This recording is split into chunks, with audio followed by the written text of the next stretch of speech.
গত কয়েকদিন আগে হরিণঘাটার বিজেপির বিধায়ক অসীম সরকার বাবু যে কথা বলেছেন, সেই কথা দ্বারা এলাকায় হিংসা ছড়াতে পারে, দাঙ্গা হতে পারে, মারামারি হতে পারে, খুনোখুনি হতে পারে, এলাকা ধ্বংস হয়ে যেতে পারে।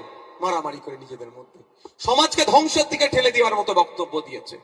এতক্ষণ মমতা ব্যানার্জির উচিত ছিল রাজ্যের মুখ্যমন্ত্রী, আমাদের অভিভাবিকা তো উনি, আমার অভিভাবিকাটা মাথায় রাখবেন। আমি ওনার চরম বিরোধী, কিন্তু আমার অভিভাবিকা মানতে আমি বাধ্য, কারণ মানুষের ম্যান্ডেটে উনি পৌঁছেছেন।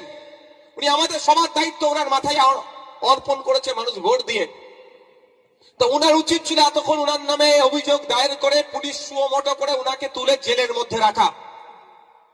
আর একটা দৃষ্টান্ত তৈরি করতে পারলে দ্বিতীয় কেউ কোনো ধর্ম সম্পর্কে বাজে মন্তব্য করতে পারবে না। কিন্তু আমরা দেখলাম তার বিরুদ্ধে কোনো ব্যবস্থা গ্রহণ করেনি। আমি দু একটা দিন অপেক্ষা করছিলাম রাজ্য সরকার কি ব্যবস্থা গ্রহণ করে, কিন্তু ব্যবস্থা গ্রহণ করেনি।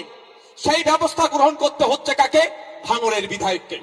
আমি লিখিত অভিযোগ এফআইআর করেছি অসীম সরকারের বিরুদ্ধে।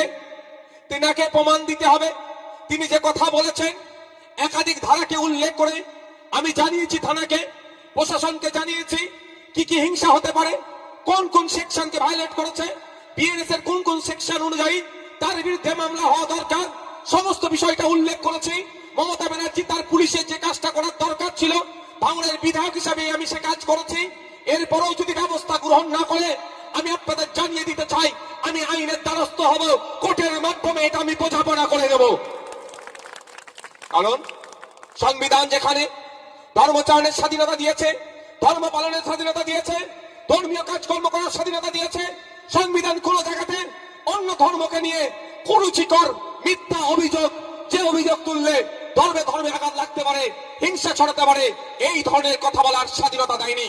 ফ্রিডম অফ স্পিচের স্বাধীনতা দিয়েছে, কিন্তু ফ্রিডম অফ স্পিচের নামে কোন ধর্মকে নিয়ে, কোন মানুষকে নিয়ে, কোন জাতকে নিয়ে, কোন ঠাকুরকে নিয়ে, কোন দেবতাকে নিয়ে, কোন যিশুকে নিয়ে, কোন বিষয়কে নিয়ে অশ্লীল মন্তব্য, মিথ্যা মন্তব্য, যে মন্তব্য দ্বারাই সমাজে বিশৃঙ্খলা হতে পারে, এই বলার স্বাধীনতা কিন্তু নাই। তাই যদি প্রশাসন এর বিরুদ্ধে, মমতা ব্যানার্জি যদি এই অসীম সরকারের বিরুদ্ধে ব্যবস্থা না গ্রহণ করে, তার বিরুদ্ধে আমি প্রয়োজনে আদালতে যাব, মামলা করব এবং আইনের মাধ্যমে বুঝে নেব। কিন্তু প্রশ্ন এখানে আমাকে কেন যেতে হবে? কেন সাধারণ মানুষকে রাস্তায় নামতে হবে? সরকার কালে কাজ কি? সরকারের কাজটা কি?